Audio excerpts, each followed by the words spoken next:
to the second video of A Gift of Chappals. In the first video, we have learned the first half of the story where we had seen the children and how they helped the kitten.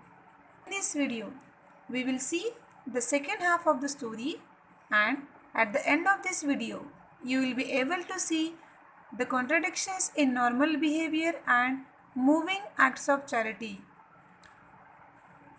To imbibe the values of sincerity, care and compassion towards needy people as well as animals.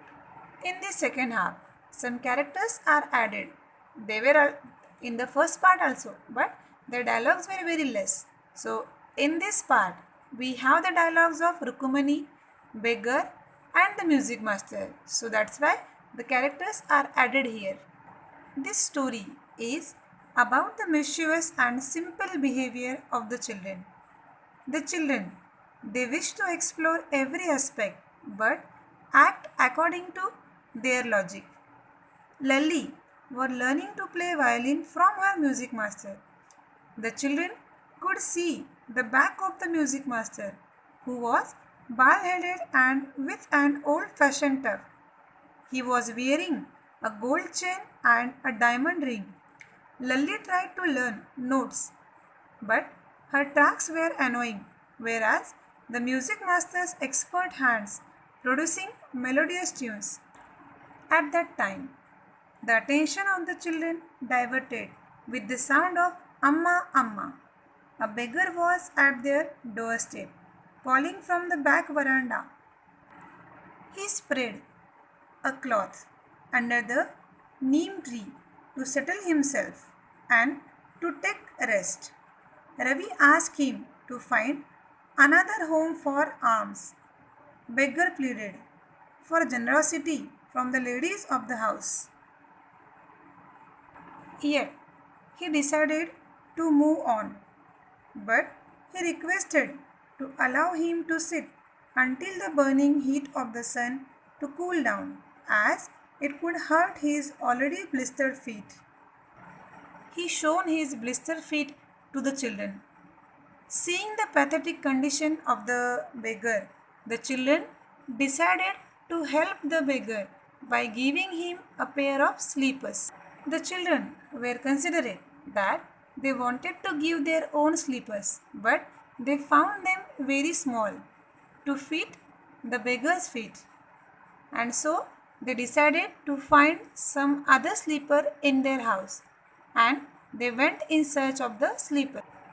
As soon as they reached the door, they saw the old shabby chappals, and Mridu said, "Those are just the right size," and without thinking that whose slippers are that, Ravi took that slippers and rushed toward the garden.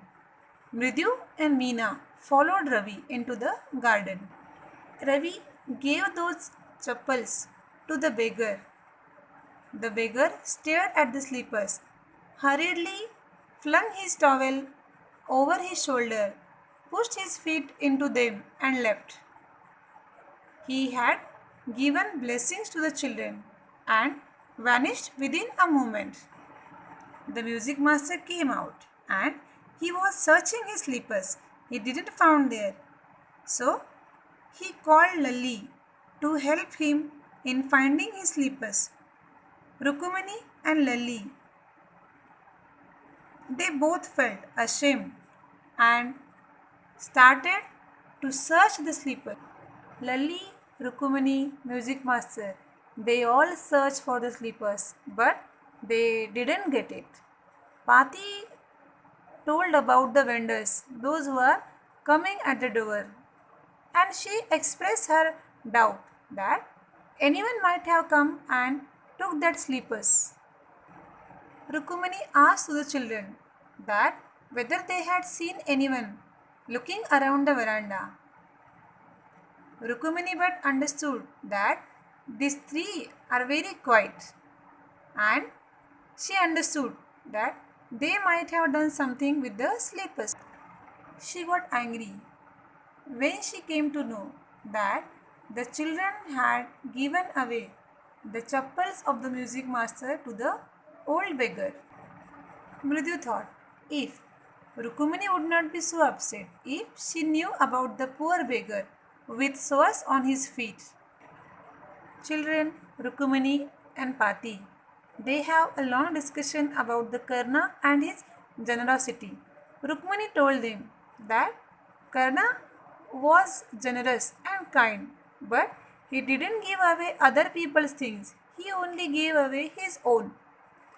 Ravi accepted and he said that I could also do that, but as my slippers were not appropriate size for the beggar, so I had to think about others. And Rukumani went inside the house. Rukumani brought Gopu Mama chappals and she gave that to the music master. The music master became very happy for getting new chappals. But he cursed the behavior of the children that they had given his chappals without the permission, and the music master left the house. Rukumani, while going inside, there was a smile on her face. Rukumani was smiling because she was thinking that what she would tell to Gopu Mama when he will return home, because he had the habit of wearing the chappals as soon as he come to home. So she was thinking for a solution that what answer she would be giving to Gopu Mama. So here we have completed the second part of the story, A Gift of Chappals. I hope you all have understood and will able to answer the questions of the lesson. Thank you.